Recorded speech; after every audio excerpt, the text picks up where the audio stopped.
Hello, all, welcome to Law Troop. Yesterday, while I was watching A Suitable Boy on Netflix, thoughts on interreligion marriage popped up in my mind, and I began to think about the Special Marriage Act 1954 in relation to a recent Allahabad High Court judgment and whether the concept of love jihad finds any backing in the said act. On 23rd of September 2020, the Allahabad High Court dismissed a writ petition seeking police protection filed by a married couple.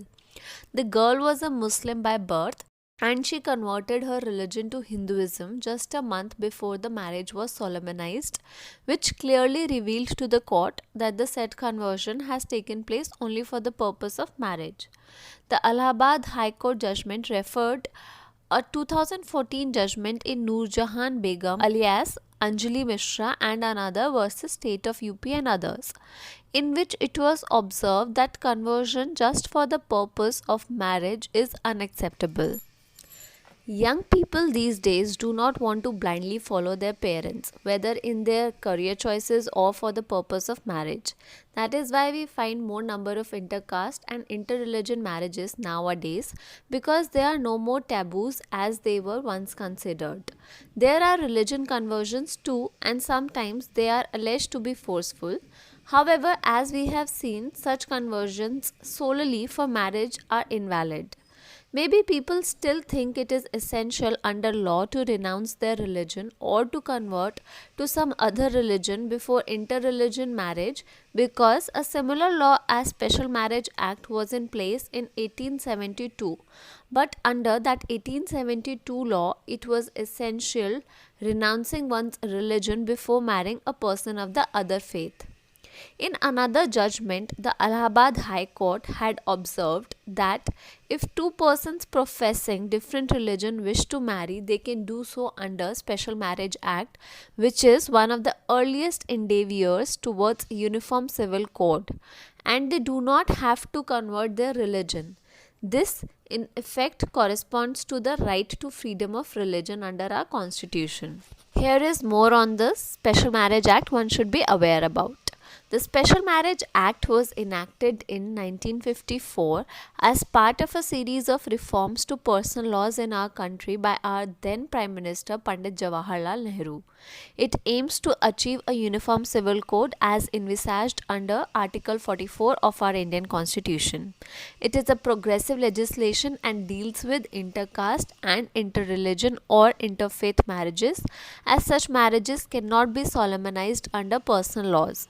The Special Marriage Act, also known as the Civil Marriage Act, is a special law enacted to provide for a unique form of marriage by registration, wherein the parties to the marriage do not have to renounce their religion. This act applies not only to Indian citizens who belong to different castes and religions, but also to Indian nationals who live abroad.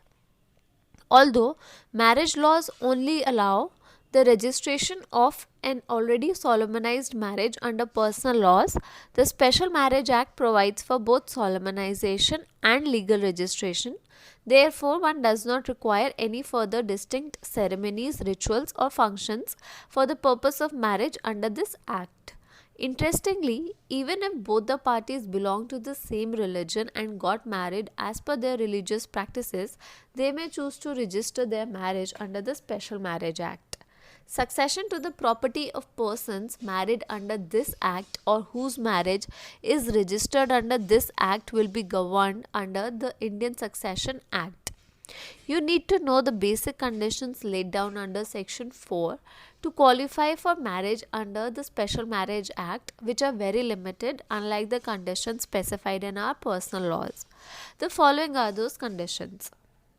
The groom's age must be 21 years or above, and the bride's must be 18 years or above. They should not have a living spouse. They should be of sound mind in order to give their consent to the marriage. They are not within the degrees of prohibited relationship or subpoena that should also be taken care of.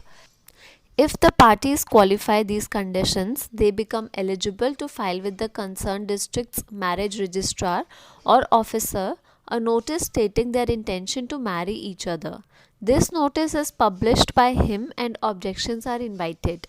After the expiry of 30 days from the date that such notice was published, the marriage is then said to be solemnized. But if any person related to the parties objects to this marriage on the ground that the parties do not qualify all the conditions under section 4 and the registrar finds that it is a reasonable cause of objection, he can cancel the marriage. This period of 30 days is often seen to be misused by those against interreligion unions to threaten such couples and dissuade them, and is therefore criticized to be defeating the objective behind the act. Also, it is violative of right to privacy. Now, those alleging so called love jihad or forceful conversion for marriage find no backing under this act. It is pertinent to note that the term love jihad finds no mention in Special Marriage Act. It is a separate theory motivated mainly for political reasons and must not be associated with law. This act becomes all the more relevant to protect two adults who want to marry out of their choice in such social circumstances. With better education, love marriages, and other factors coming into play, caste and religion have become lesser relevant these days. However, as we have all seen, love jihad and the violence in its name will not let change come easy in the lesser developed parts or political hotspots of our country. The act definitely needs some more measures to protect such couples from the uncalled wrath of the family members and conservative elements of the society.